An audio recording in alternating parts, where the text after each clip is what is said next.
This is a Let Me Sum Up, your regular deep dive into recent reports on climate and energy.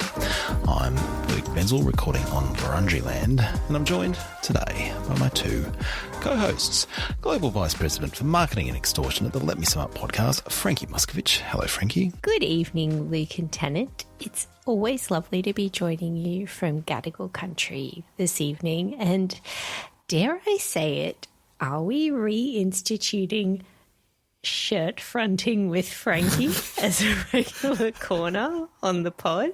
I'm concerned about the development of corners appearing halfway through my introductions. But I recognise the premise of shirt fronting with Frankie is that you could be shirt fronted at any time. I could. I frequently am by both of you, and 90% of Summerupperers that approach me on the street or around the traps. They're like, oh, where's my T-shirt, Frankie? And the joke's getting a little bit old. So I felt like... You're on the front foot now. Oh, yes. Yes, I am, baby. And, well, it's, it's sort of...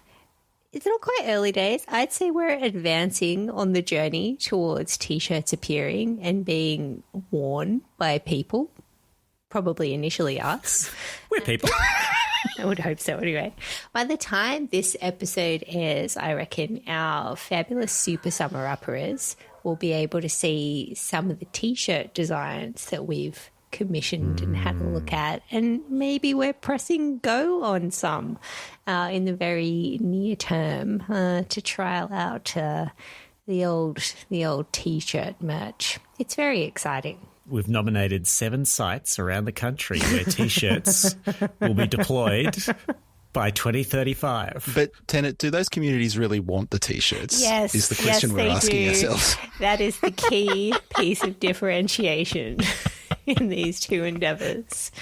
So I hear. Anyway, I had someone run into last week. I can't remember who it was. Like, I only started listening to you guys semi-recently, and like there's all these weird references to T-shirts, and you're getting like copping a lot of flack for it. And it seems that even if you join like midstream and, haven't necessarily been around for the full shirt fronting with Frankie experience over the last couple of years, it is enjoyable nonetheless, and people are here for it. A reality described is a reality created. That's right. We wait with bated breath for the next edition of Shirt Fronting with Frankie. We are also joined by a man who had hoped to spend his upcoming plane trip to Azerbaijan leafing lovingly through the pages of Australia's Carbon Leakage Review, but who will instead shed a single lonely tear at the exact moment he crosses the Australian border, tortured by the knowledge that it is no closer to triggering a carbon adjustment. That man, of course, is Tennant Reid. G'day, Tennant.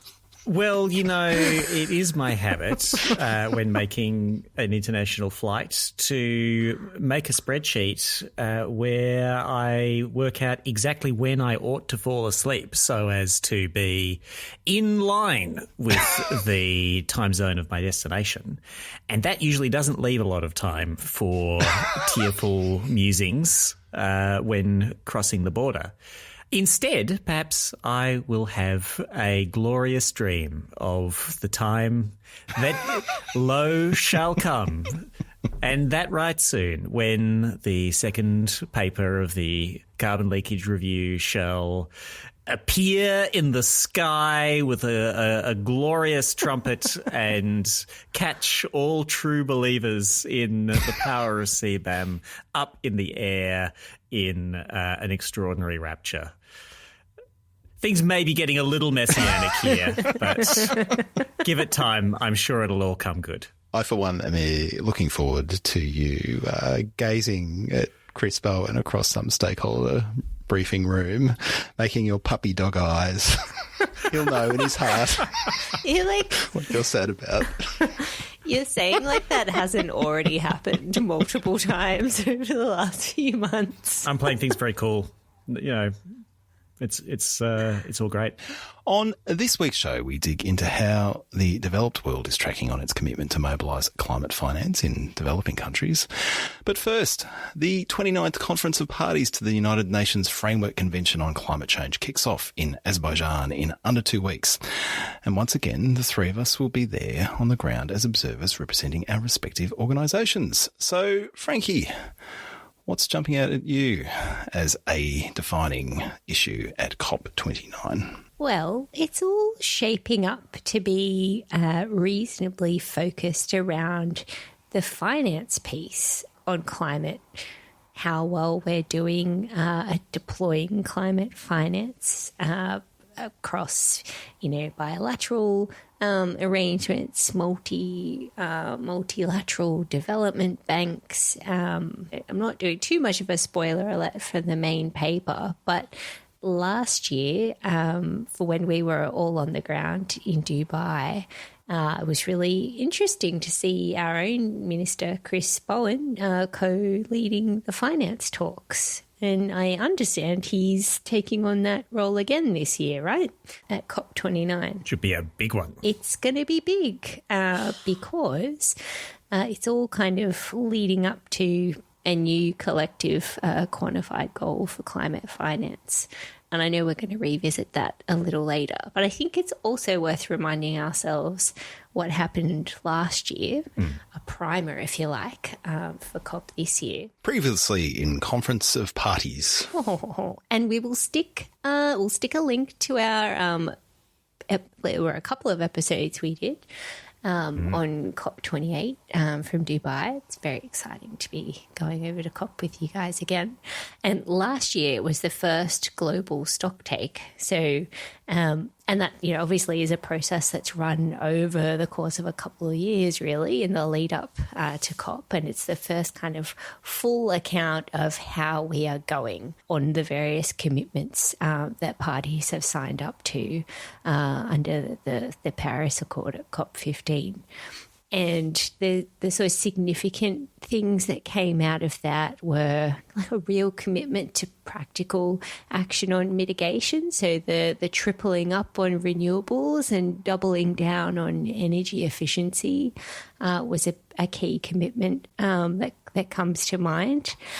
The one that got a lot of the media attention was the first time it was in the global stock take, but the sort of final communique referenced a phasing down of fossil fuel use. And of course, that got a lot of attention. On the one hand, climate purists didn't think that went nearly far enough on phasing out fossil fuels. And, on the other side, there are obviously interest in seeing that language potentially moderated. So that was a big focus. There were also other things that didn't get so much media attention but are really important. Like we agreed a global goal on adaptation. And so resilience is also going to be another theme that I think is only going to gain in importance and sort of profile at these COPs over the next little while. It was a climate COP for Article 6 negotiations. It wasn't like too much, like I wasn't following that super closely. I know you do, Tennant, but yeah. Well, it was supposed to be a big party, but it was a total fizzer. Yeah. So they had Article 6 is the bit of the Paris Agreement that is about international cooperative measures to advance climate mitigation, and the most attention goes to the carbon markets pieces of this, bilateral accounting for exchanges between countries and groups of countries, and the new big carbon market to succeed the old clean development mechanism. There's also a bit in there about non-market cooperation, which nobody except like Bolivia really knows what it quite is meant by that bit and why it needs to be there, because people can do non-market cooperation without this thing. It's in there and work is being done. The rule book was agreed several years back, but the operationalization of the various bits here, like things like agreeing what the the forms and tables will be for some of this stuff, that needs to get agreed. And last year it almost did, but then it didn't, including with some divisions opening up between Europe and other advanced economies in particular. Yeah, I know some doughty Article 6 workhorses who were putting on the bravest of brave faces at the close of things at Dubai last year, because they'd got within spitting distance or maybe handshaking distance of agreement, and then they didn't. And then they need to turn around and trudge back onto the battlefield once again. That's right. So, I mean, that'll be an interesting one to watch this year.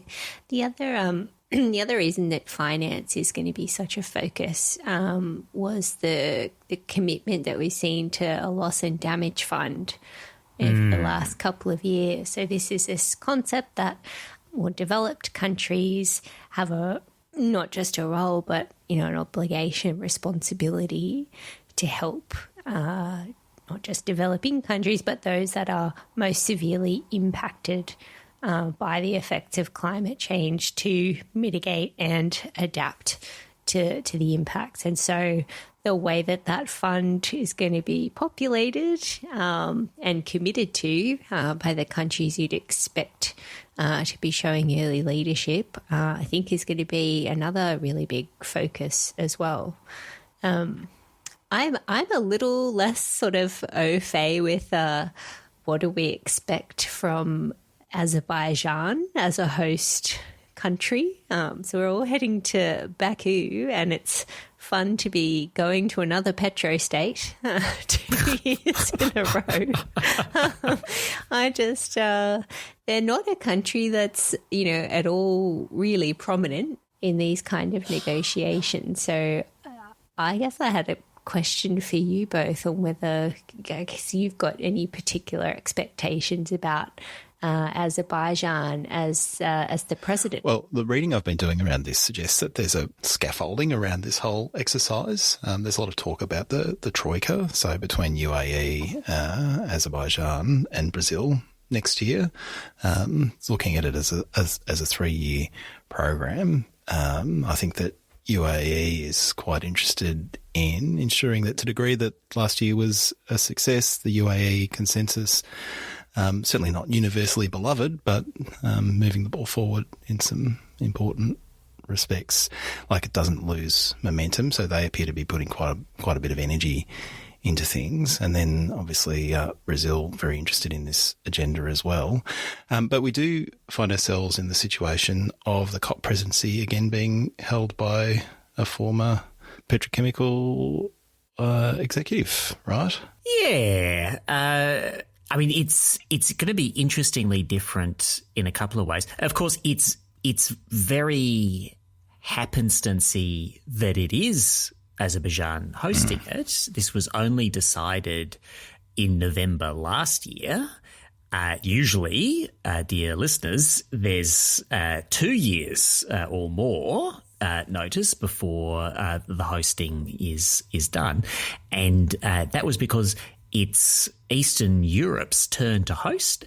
And Eastern Europe, you may have noticed, has some divisions in it these days. There's a couple of issues on its hands, Tennant. One or two. And to the point where Azerbaijan, being a country with quite an intense border dispute with Armenia and some people displacement issues, was the uncontroversial choice. After basically Russia and Belarus said they would veto any host who was a member of the EU, and the EU, Eastern European countries, said they wouldn't accept any Russian patsies, and Azerbaijan was prevailed on. So, and so we're here. So what's the larger meaning of that? I don't know. But also what will be different is this will be a much smaller COP. We will know how much smaller when we're there. But like last year, there were something around 100,000 people registered to attend the secure zone. They weren't all there on one day, and not all of them turned up at all, but like it was by a considerable margin the biggest COP ever. This was never going to be that, but I think there's also a conscious decision to row things back quite a bit in the scale of attendees. It's been much harder to get a badge to attend this year. Organisations that might have sent 5 people in the past have been given 1 badge. And I think we will definitely see this on the ground. I think there's been an effort to have a greater proportion of non-party, non-national negotiating delegation attendees be from the non-business parts of civil society. We'll need to sniff the air on the ground before we can really say whether that is true or not. The intimacy of a smaller COP. I'm really interested to see, well, smaller. A mere 30,000 people or whatever it turns out to be. Well, you say that, but that was like a huge and noticeable difference between Sharm el-Sheikh, which is around that size, and Dubai last year. Hey, the other thing we should touch on is, Tennant, you talked about 2 years' notice for hosting a COP, and Luke mentioned the Troika. Kind of like, an emerged model where you have, the previous presidency, the current presidency, and the next presidency. The ghost of Christmas past, the ghost of Christmas present, and the ghost of Christmas yet to come. Well, your words. Which means that if we were keeping to the sort of 2-year convention, we might see some resolution on Australia's bid to host the COP that happens after Brazil next year. And the last time we checked in on this, and the last time I certainly had any engagement with the department officials or briefings on this, like Turkey wasn't giving up their competing bid yet. And it seemed like there was hope to negotiate an outcome there that would see it still hosted in Australia. But it'd be interesting to see how that plays out too, because I feel like the expectation had been that, Turkey would have given it up by now, and they haven't. So, what's the solution there? Do we co-host? But it's done in Australia. It's already meant to be a co-hosting in our bid with the Pacific Island nations and territories. And Turkey. Co-hosting.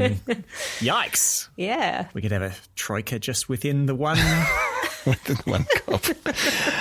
So when I talk to people that one would think kind of have a much better sense of these things than any of us, I have had the impression of, a measured but quiet confidence that we would get this across the line. But that has been the view for quite some time now. And clearly we haven't reached a resolution. One theory I've heard bandied about is that I think it was Glasgow where there was contestation between Italy and the UK for hosting COP, and we ended up with a pre-COP in Italy ahead of the COP in Glasgow. So maybe there's some kind of accommodation that we can arrive at of that nature. What I will say is there's a lot of interest in the Australian, particularly advocacy community, around the opportunity for hosting a COP. Whether you're in government or the advocacy community or anyone else, you really want as much time as possible to plan for one of these things, because they're big enterprises, and so one would hope that if we are going to get this thing, that it is something we could resolve relatively quickly, just so we could get on with the planning, right? Yeah. And this, even if we let's say we clear the hurdle of it's going to be Australia and the Pacific co-hosting the COP, there's still the question on where we're going to do it as well. Oh, don't start this again, far out. I can't help it. It's too funny. We're now just reheating segments from 12 months ago. Oh, whatever. This is a pre-COP chat. It's interesting. Okay. This just goes to show how long we've been talking about this. So when you were saying, like, this has been going around a while, I had a vivid flashback to us sitting in the back of the plenary room at Sharm el-Sheikh waiting for Bowen to make his ministerial statement. And then we all had the headphones so we could listen to the English translation of whichever leader happened to be speaking at the time. And I remember listening to the minister from Turkey who spoke. It was like 2 goes before Bowen. And I heard him like, and we are pleased to put Turkey forward to host COP31. I think I turned to both of you and I was like, did Turkey just try to take our COP? So that was like 2 years ago. COP. Yes, I've claimed it for us. So It's like someone took the car park out the front of our house. that's right. Anyway, so it's been like at least 2 years. Fun speculation. The only other thing I wanted to throw into the mix is that you mentioned the global stock take on the way through, Frankie. That was a curtain raiser to something which I think will be a pretty hot topic at this COP, which is the impending announcement of nationally determined contributions for 2035, the 2035 emissions reduction targets that signatories to the Paris Agreement are required to have out in the market next year. Now, the whole point of timing the global stock take when it was to, allow countries to go away and think deep thoughts about how we're tracking and, the opportunities to raise ambition. They don't have to announce NDCs. Nobody has to announce their NDCs at COP29, but I reckon you could see civil society ramping up the pressure. And you could also see some countries using COP29 as a platform to announce an ambitious NDC in the hope of spurring others to action. I think it's unlikely Australia would be taking that approach, but you could see others doing something. It'll be one to watch. Well, who would be out there with more ambitious targets? Like, I don't know if the UK would be in a position yet. Like, they've got a new government. Do they want to be setting down some markers? Question mark. And then I guess the leaders that have that gravitas and ability potentially to set an expectation or agenda are really the EU, the US, China. And the piece on the US is that the other interesting thing about the timing of this COP is that it'll be starting like less than a week after the US elections happened. So the potential kind of different universes of how that experience could be felt on the ground is also rather fascinating and could have, one would think, really big implications for the tone around ambition on NDCs or, really the viability of the agreement if you had a Trump win and the possibility of the US stealing itself out again. I think tone is the right word. I think that it would have massive implications for the mood around the COP. It's important to remember that it would be negotiators representing the Biden administration. That would be engaging on behalf of the US because we do have that long handover between administrations. And I think the thing I've been reflecting on is that if there is a Trump victory, it won't be a shock in the way it was in 2016. And I wonder if it might actually spur a lot of discussion about how to safeguard multilateral climate action in the face of a newly recalcitrant US. I think it might actually prove to be a timely opportunity if there is that shift and it's clear. Because I guess the other completely plausible outcome is we just don't know. Yeah. At the time of the COP. It could take a while to resolve given how close things look. But if it is clear, that is an opportunity for nations of goodwill to think about how they deal with this. So, yes, lots of moving parts at the old COP in Azerbaijan this year. That is right. And for all that, I can't wait to see how it's going to play out, to watch some negotiations, to see what people are saying about trade and climate on the margins of it or in the heart of it when they're not meant to be. And we'll be reporting back on as much of it as we possibly can. Tennant's going to Azerbaijan to fill his CBAM cup. It's funny because it's true. There will be a terrific event on trade and climate at the Australian Pavilion on the 20th of November. So if you're going to be in Azerbaijan, mosey on over to that. All right, shall we chat about a report? Yes.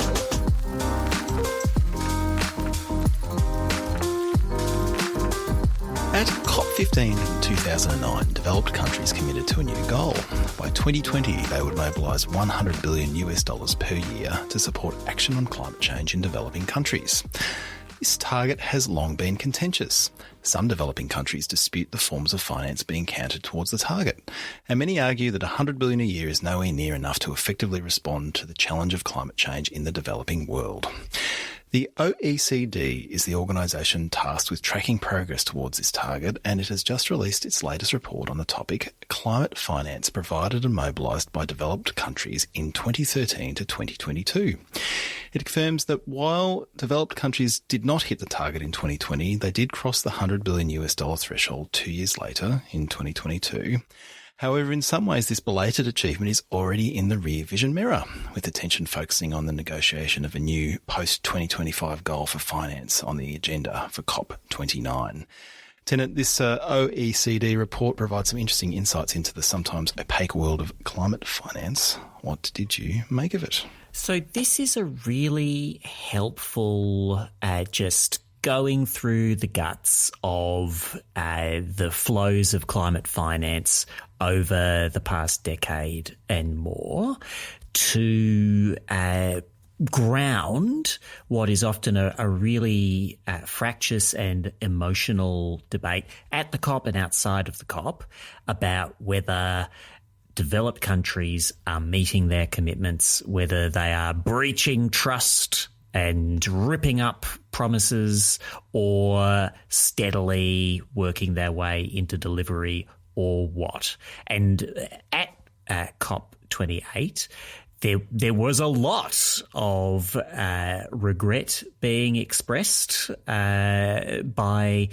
developing countries at the failure as it appeared then to meet the commitment. So the OECD for some years, they have been going through these numbers, and they gave a hint last year or a declaration last year that they thought that the numbers were going to say that for 2022, the $100 billion, sorry, the $100 billion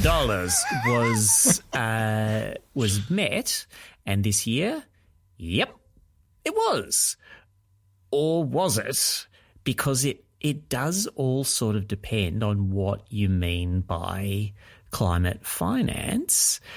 And this is an admirable report in going very clearly through like what's covered and what's not covered. And it's got a methodological appendix that you can go to, and it does have some interesting stuff in it. What they're counting here is public climate finance, whether that is bilateral country-to-country loans and grants, and in theory, equity investment, but there's not too many of those, and multilateral public climate finance, so stuff that the World Bank gives or the Green Climate Fund gives. And both of those are from developed countries to developing countries, right? Yes, that's right. They're only counting the portion of this that's developed to developing. And for the multilateral institutions, they have to do this attribution exercise where they look at the amount of the capital of those institutions that is provided by developed countries. And there's a thing which we should go to in a bit about like who is a developed country these days.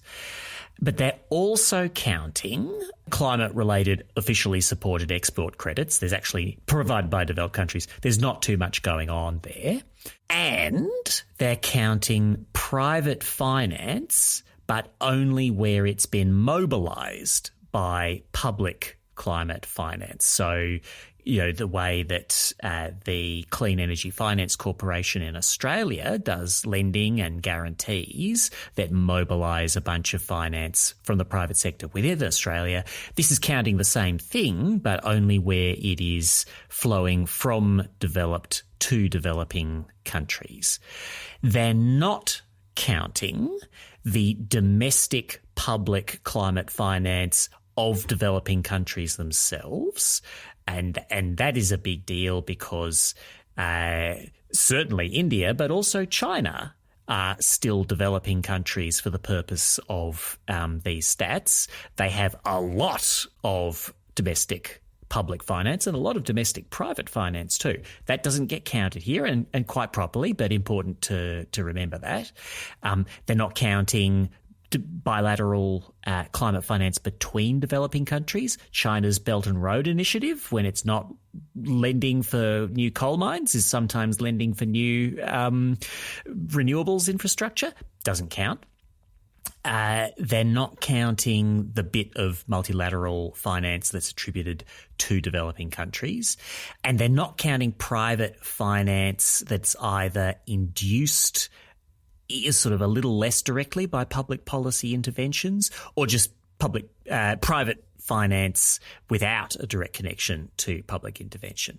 So all of which is to say, when we think about these extraordinarily large numbers that emerge from things like the International Energy Agency's projections of what is needed investment-wise to achieve various climate scenarios, those total investment needs, whether or not those are being met would depend on that, like all of these categories, not just the ones that are important for did developed countries keep their promises or not.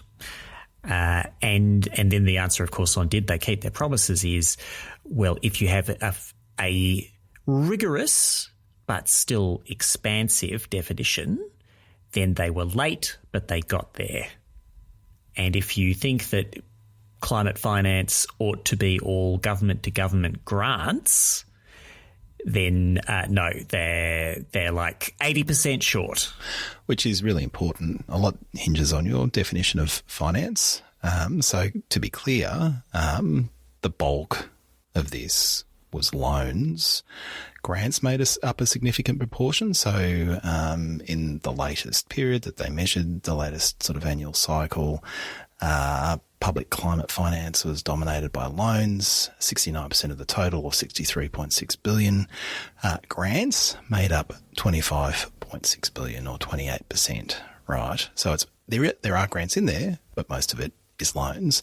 And there are certainly some advocates in the developed world, countries in the developed world, that would say, well,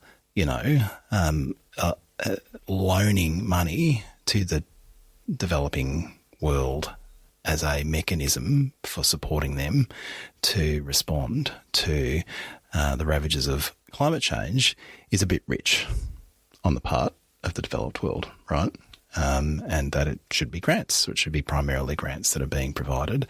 It is the case that as you go down the income scale, and there are gradations in the degree to which different countries are developing, but the lowest income countries, there are more grants going to those nations.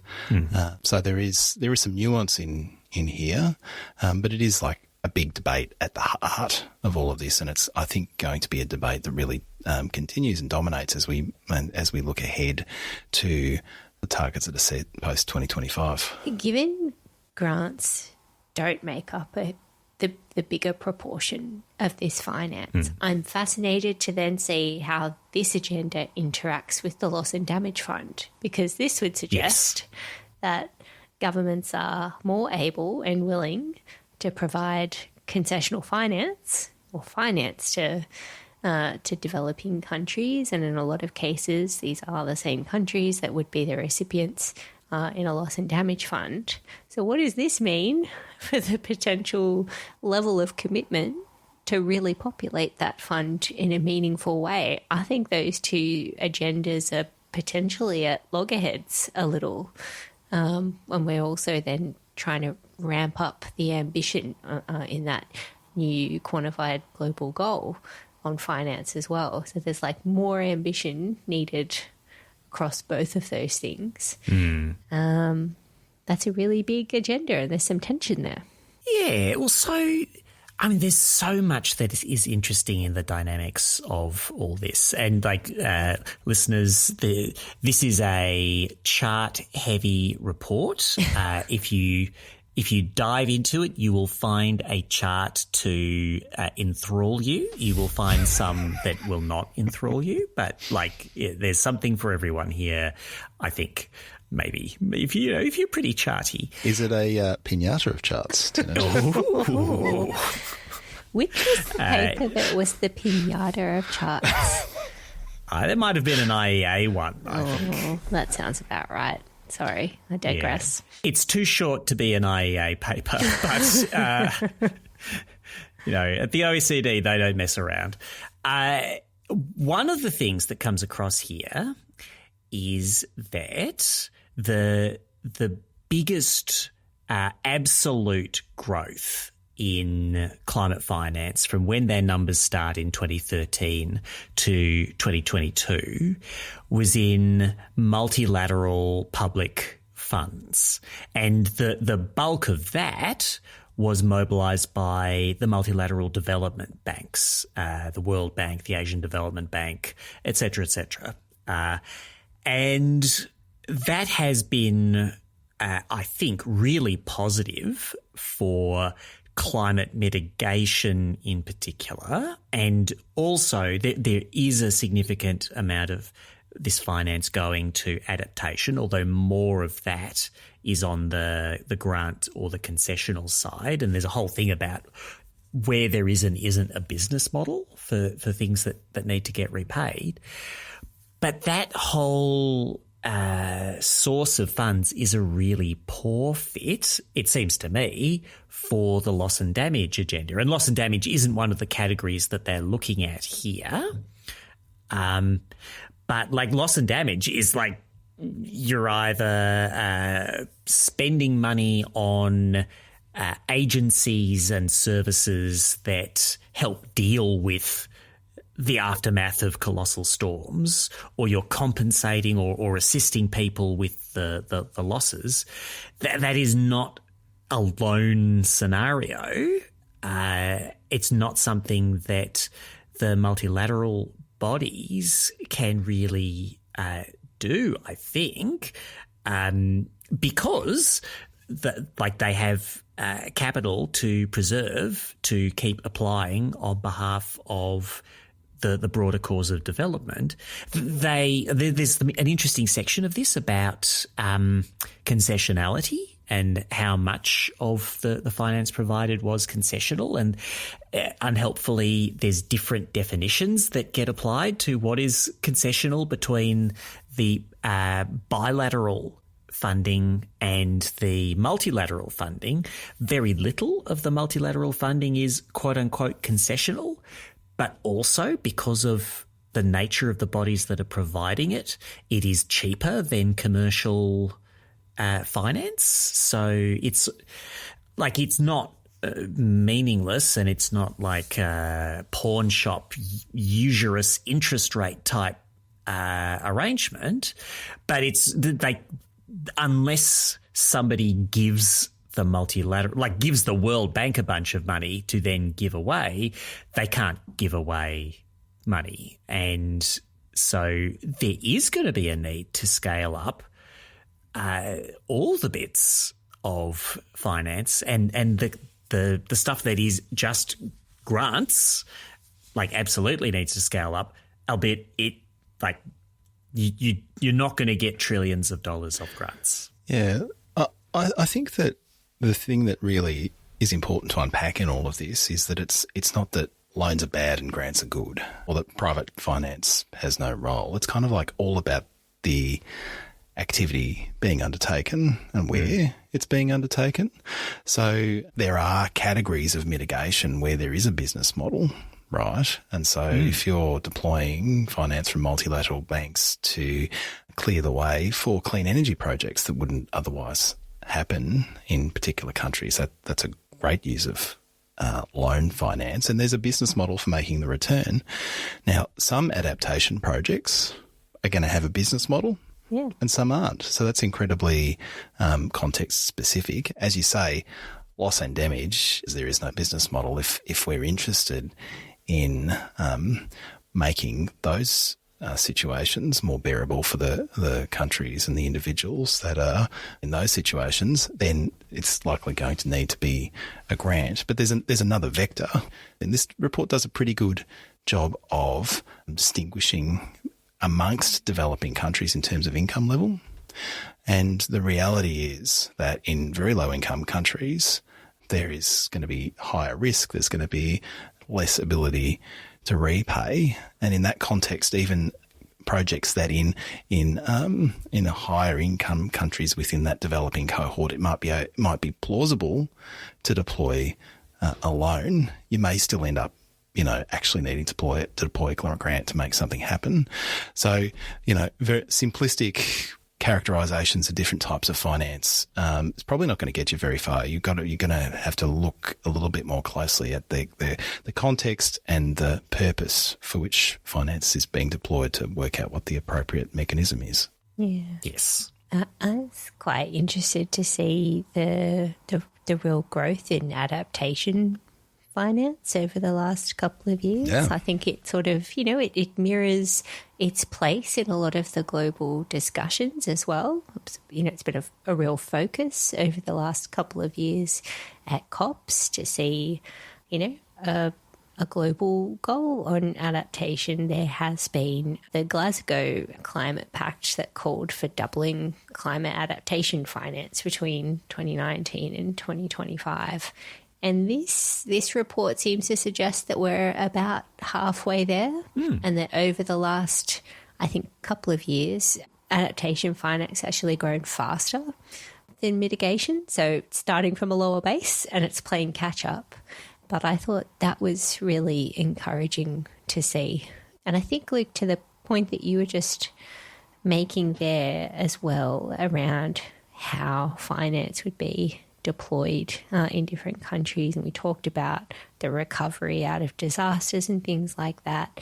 The adaptation piece is really pertinent to that, right? If you think about the aftermath of natural disasters, there are those opportunities to build back better and embed adaptation in the rebuilding of infrastructure and homes, and other kind of critical supporting infrastructure that gets damaged there. And some of that may well have a business case attached to it. So that's quite an interesting aspect of this report to me as well. So among the things that the OECD talks about as ways to improve and lift the amount of finance going into adaptation, they talk about exploring alternative financial tools, and one of them is allocating international carbon market proceeds for adaptation. And there's a bit of carbon market revenue, should the rules for Article 6.4 ever get fully settled and the thing actually ever do anything at all. There's some share of proceeds that is to be used for good things. But there's also ideas out there that people connected to the Bridgetown initiative on climate finance have talked about could there be a Tobin tax on international financial transactions? Could there be donation of proceeds from carbon border adjustment mechanisms? Anything that somebody can imagine as a even vaguely climate relevant pot of money, somebody will have considered, well, could that be tapped to put money into adaptation or mitigation for those of the least developed countries that will need the most help to mitigate or to avoid emissions growth while still developing.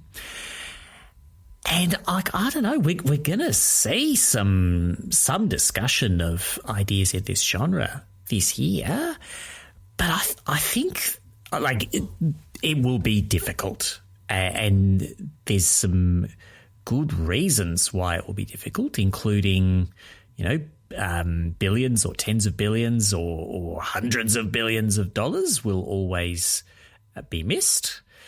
And because you've got all the classic objections to hypothecation that pointy-headed Treasury types have, which is, well, what does X revenue source have to do in quantum and the pattern of its growth and decline and whatever to the thing that you want to associate it with to fund it? Will it be inherently excessive or inherently inadequate? Will it be shrinking when the need is growing, or vice versa? I mean, not much likelihood of the adaptation need shrinking in this case. But it is appealing to a lot of people to say, well, here's a funding source and here's a spending need, and let's tie these things together. And annoying people often say, yes, but they don't really have anything to do with each other, and why should you? Do you think those kind of arguments will have any force, or is that really just like Green Visor Brigade tomfoolery? I think it's all up for grabs. I mean, it's hard to imagine those sorts of really massive systemic reforms actually succeeding, but I think they'll yes, be. It is. There'll be all kinds of things up for debate, because you say, well, tens of billions or hundreds of billions. Like, there was analysis circulating in Dubai last year that put the annual needs for developing countries in the trillions. Yeah. Right? Yeah. And so the quantum is actually orders of magnitude greater than what's currently being discussed. The only thing, and maybe we should just segue into a discussion of this new collective quantified goal that has been on the agenda to be negotiated by 2025 for some time. We knew this was coming. But there's basically no agreement on anything except that $100 billion a year, which was the previous goal, is the floor. Yeah. It should be more than that. But how much more? Who knows? What time frame are we negotiating over? Who knows? Should there be subcategories for the things we've been talking about, like mitigation and adaptation and loss and damage? Who knows? Like, what's the mix of loans and grants and private capital? Well, who knows? Like, there's just there is not a lot of scaffolding around this conversation, but the need is so great, and I think it could end up being quite a messy negotiation, and I struggle to see how we get from where we are now to where we're supposed to be within a year or so of agreeing what that new collective quantified goal is, because there's so much angst and upset about how this went down last time. Well, good thing that here's the OECD to pour oil on troubled waters and say, don't worry, the commitment was met. Yeah. It was just a little late. In 2020, like on their numbers, when the total finance flow should have been $100 billion, it was, they say, $83.3 billion, which is still more billion dollars than I can shake a stick at, but is a little bit short of the mark.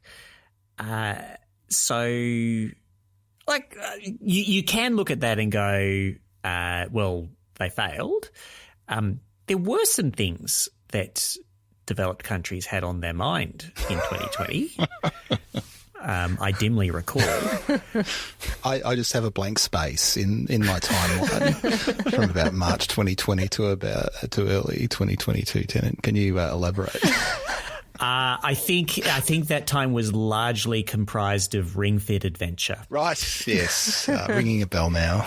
And the same was true of international climate finance, because it emerged in 2022 just bulging with billions. Buff as all get out. Yeah. What do housebound Melbourneites and international negotiators on climate finance have in common? Indeed. But to the trillions point, yes, the total need for investment in mitigation and adaptation is bonkers mega large.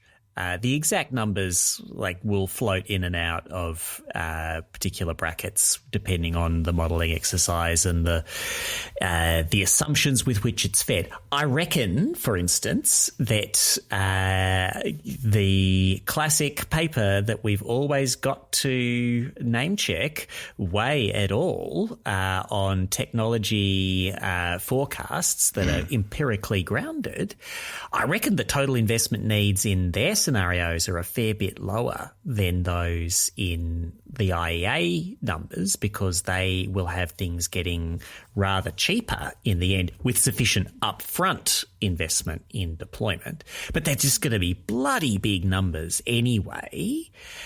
And I think that really implies a yes, getting more ambitious and finding more public revenue sources for the things that need public revenue.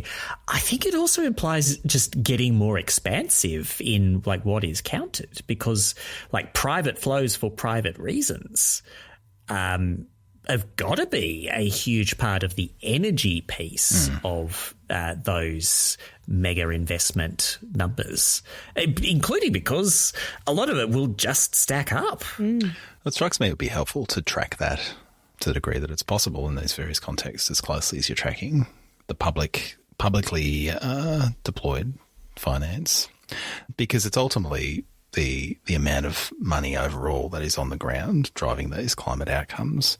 And in instances where you're able to identify that there wasn't enough private finance being deployed when it really should be, because there is a return to be made, that is, a signal to the multilateral, bilateral mechanisms that we have at our disposal to start getting in there and mobilising private finance, creating those pathways.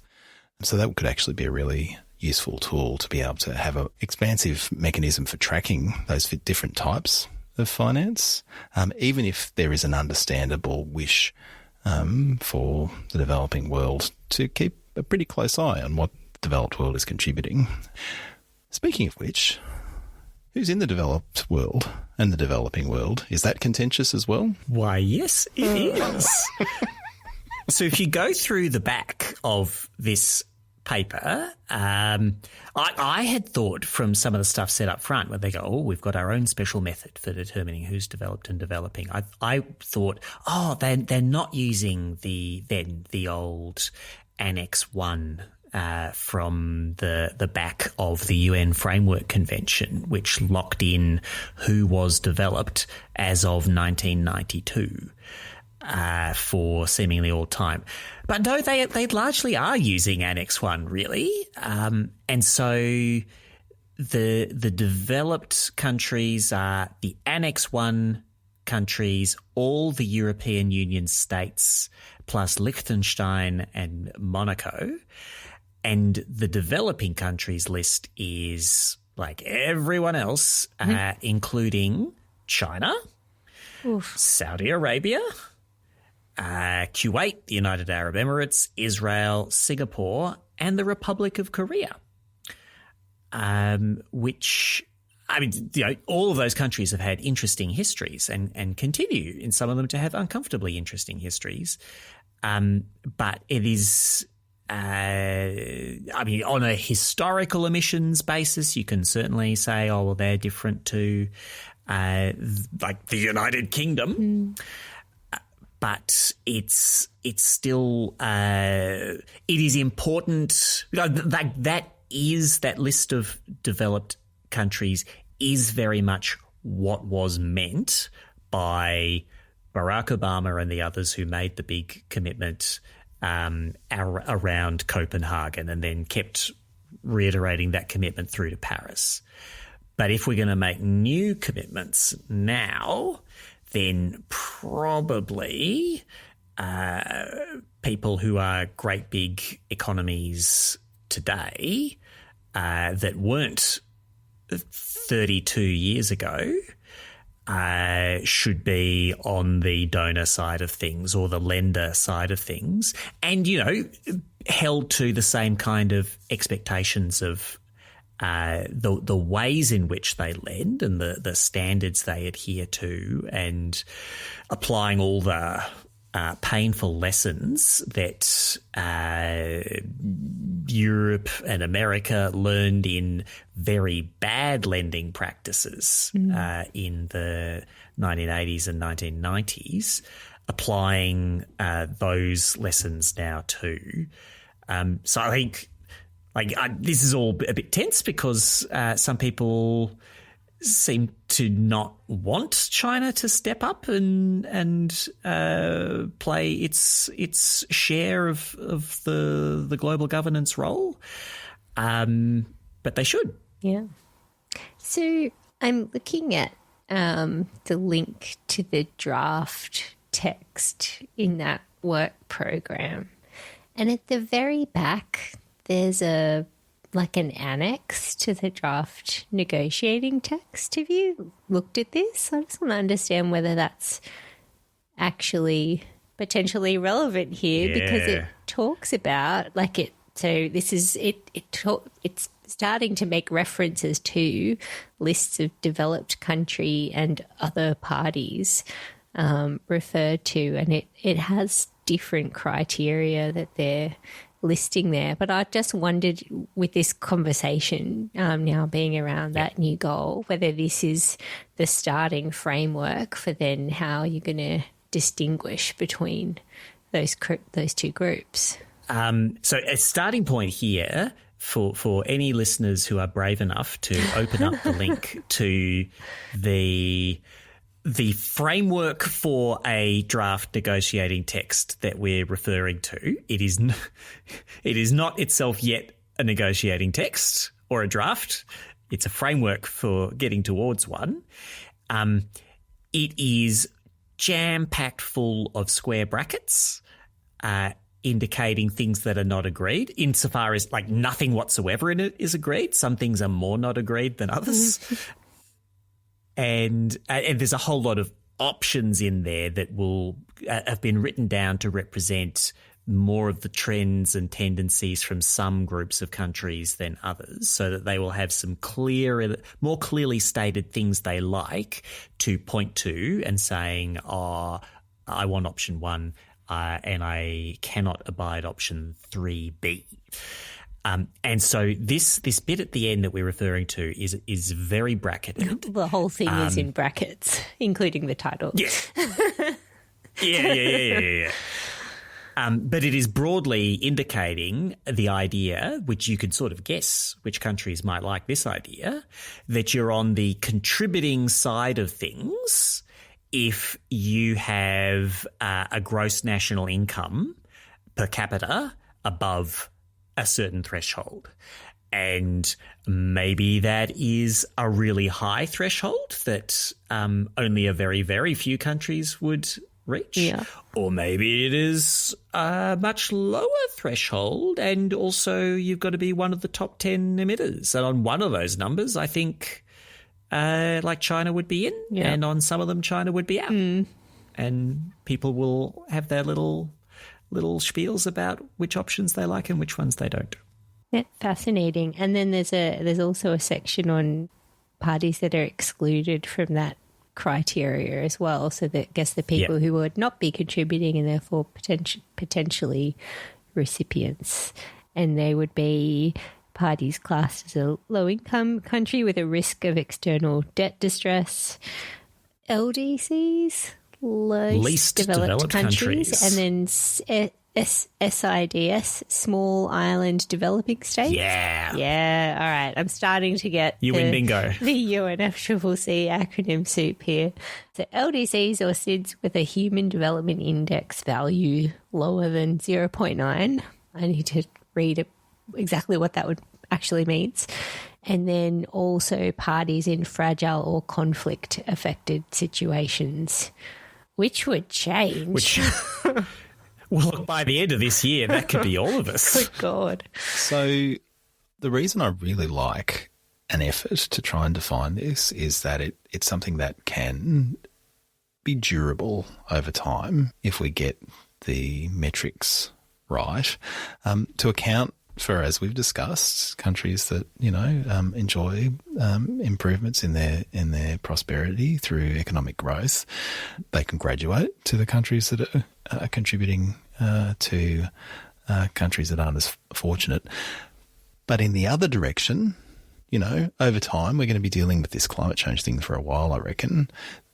It's very plausible, even likely, that there will be countries that were in the category of higher income countries that fall below, or indeed, as that last line states, find themselves in fragile or conflict-affected situations that maybe have nothing to do with economic growth but are related to other issues. Otherwise, we're just going to be stuck in this interminable argument, and it's just not tenable that we sort of freeze in amber the economic situation that we found ourselves back in the early 90s. That is the basis on which we're making these assessments of who should be contributing and who should be receiving for the rest of time. This will be one of the more willing negotiations, I would predict, but also one of the more fascinating.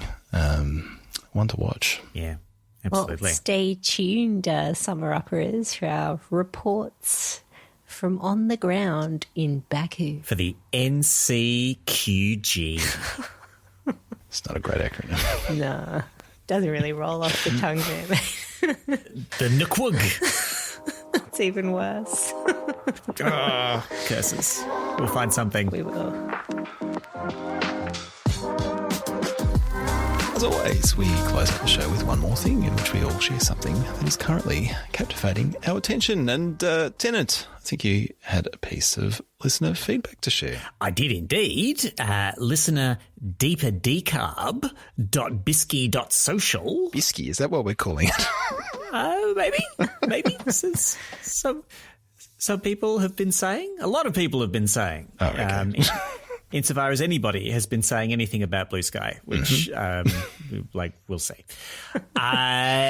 They were listening to our episode on the 2024 National Hydrogen Strategy and felt that we had neglected the issue of the potential for Australian electrolysis support to increase emissions because our policies are not really paying a lot of attention to the famous 3 pillars of hourly matching, additionality and deliverability that have been such a big feature of the debate and the rules that have wound up being devised in Europe and America. And so the idea is that if you're not rigorously making sure that the actual power going into the electrolyzers is definitely and specifically clean, then electrolysis could use a bunch of dirty energy and produce hydrogen with much higher embodied emissions than the avoided emissions of using it in place of, say, natural gas. And I think that is a critique people should grapple with. I think the Australian government has thought about this, and as best as I understand it, their conclusion is that she's apples, love, that there's not a problem in our context because there is no great big overhang of underutilized high emissions generation infrastructure or assets that are also really cheap. And so any hydrogen project, even with this support available, that's going to be actually viable and competitive under Hydrogen Head Start or able to survive with the $2 a kilo tax subsidy, will need to be closely associated physically and financially with new dedicated renewables. That's what they believe. It will be worth people's while, though, to have a look and have an argue about whether that's the case and whether the fairly loose requirements to just have some large-scale generation certificates and be located in like the same market from which those LGCs have been generated, plus those factors I referred to, is enough or not. Yes, and this listener runs an anonymous blog called Harder, Better, Faster Decarb, which I've had a bit of a scan of, and there are occasional posts which are both interesting and provocative on this Substack. So we'll link to that in the show notes. Frankie, what do you got? If you'd have told me 2 weeks ago that the National Construction Code would be newsworthy and the subject of political to and fro, I'd have laughed you out of the room. But alas, that is the situation in which we find ourselves in a little bit of a head scratcher of an environment where about a week ago, you saw the leader of the opposition, Peter Dutton, and Michael Sukkar roll out part of their, housing policy in the lead up to the election. And my understanding is that they weren't actually due to make that announcement when they did. They brought it forward because of Albo's purchase of a mansion on the Central Coast, and they thought, we know how to make a contrast there. And they announced quite a big chunk of change for last mile infrastructure of housing, but they also, in their statement, said that they would commit to pressing pause on any further changes to the National Construction Code for 10 years, which is pretty bonkers in my view, and was seemingly a nod to some advocates and lobbies that have not supported recent changes, particularly focused on energy performance improvements, but also other changes around accessibility and the like. And I think that resulted in the industry minister, Ed Husic, who also chairs the building ministers meeting, coming out and slagging them for it. And it's there's been a bit of to and fro from some of the industry bodies, including the one that I work out in my day job, around this. And I just think, moreover, it's just a sad day where we're having a debate about the regular update of a code that sets minimum standards for safety and well-being of people. We have a 3-year review process for the National Construction Code for a reason. And I think it's disappointing to see that dialogue kind of descend to where it has. And just thinking about the history of what that code has looked at historically, been more focused on things like fire safety and structural integrity and dealing with known defects like waterproofing and condensation. You need to be able to review this stuff on a regular basis. So anyway, that's my rant over. I suspect it won't be the last we see of this over the next little while. And, building ministers are slated to meet again in the coming weeks. And then I think building and energy ministers will meet together, and there'll probably be some further chat about that. Watch this space, I guess. Let's hope that sanity and good sense prevails. I do hope that. I think it's worth noting that the reason it was put on a 3-year review cycle was to improve stability for industry. And, there was a previous era in which updates were much more regular and that was standardised. And so we've gone through a process of actually putting it on a 3-year review cycle. And now all of a sudden, that's not good enough. So it's got to be 10 years. I would point out we've never actually stuck to the 3-year time frame. So there was the annual that went to the notional 3 years that included transition periods every time, and so it's always, I think the point is it's always contested. and it always will be. I, for one, reckon we should go to 6 monthly reviews because if we did that, there might be half a chance of us actually having an updated code every 2 or 3 years. According to my calculations, soon 2 construction codes will emerge through the breach at the same time. Strange things will happen. But I just think this is entirely self-defeating for industry. The reason we have a national construction code is because by creating this national model code, which is implemented at the state level, we're reducing transaction costs for industry. And you know what's going to happen if there is an attempt to put this on a 10-yearly cycle? That will fragment and states will just start doing their own thing.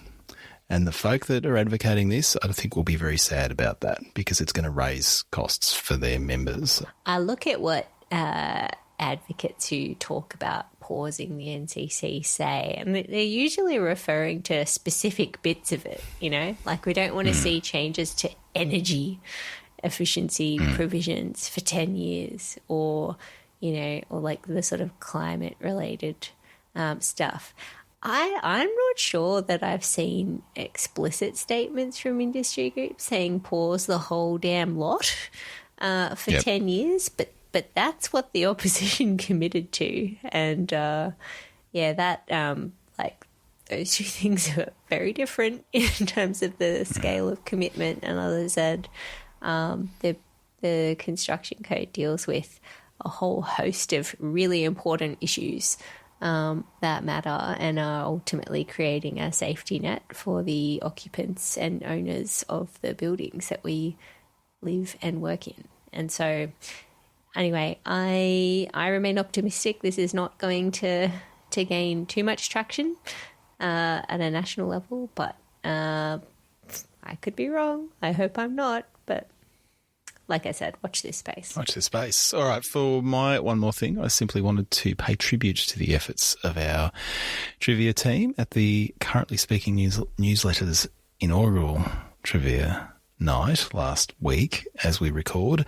I can report we were leading going into the final round, but it was not to be, and the team that was perhaps not creatively but accurately titled the Super Summerupperers had to settle for a podium finish, 3rd out of 13 teams. So I wanted to extend my congratulations to the winning team. What the Flux, which was quite amusing. That's great. And thanks to everyone on the LMSU team, but especially listeners Dean, Dylan and Ben. It was a delight hanging out with you. And Dean, I think I speak for both Tennant and I when we say that next time the issue of peak horsepower comes up in a trivia context, we'll listen to you. Ooh, I haven't heard that story. I'm sensing some tension. Oh, well, it'd be flogging a dead horse at this point. It is indeed. That is our show for today. We have an email address, mailbag@letmesumup.net, to which you can send your comments, your questions, and most importantly, your reports. But perhaps not for the next couple of episodes because we're going to be hanging out in conference and party land for a little while. But we also have a website. Frankie, what's there? You can go to letmesumup.net and you can find every single delectable episode that we've recorded for public consumption, including quite a few things that we referenced in today's pod. Go there.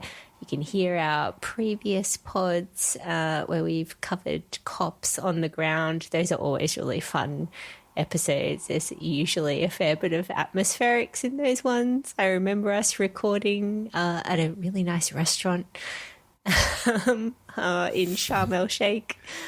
Head on over to letmesumup.net and listen to our entire glorious back catalogue, except for the stuff that's not there and is on the Patreon.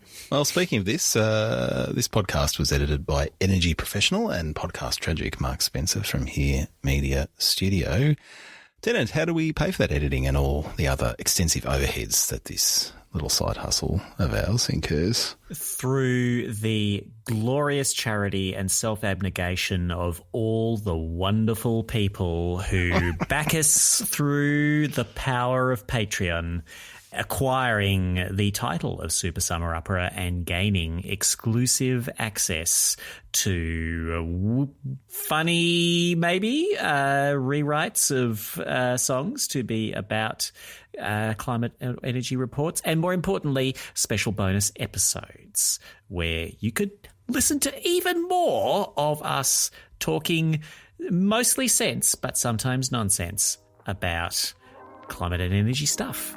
Patreon.com/LetMeSumUp to back. Or you can actually do it through Apple Podcasts too. But then you don't get quite all the boko, just the audio stuff. Get on it. But for now, for Frankie Muskovich and Tennant Reid, I'm Luke Menzel. Thanks for listening, and we'll talk to you again soon from Baku. Back to Baku. Well, technically not. We've never been to Baku. Don't care. It sounded good anyway. Rolling with it.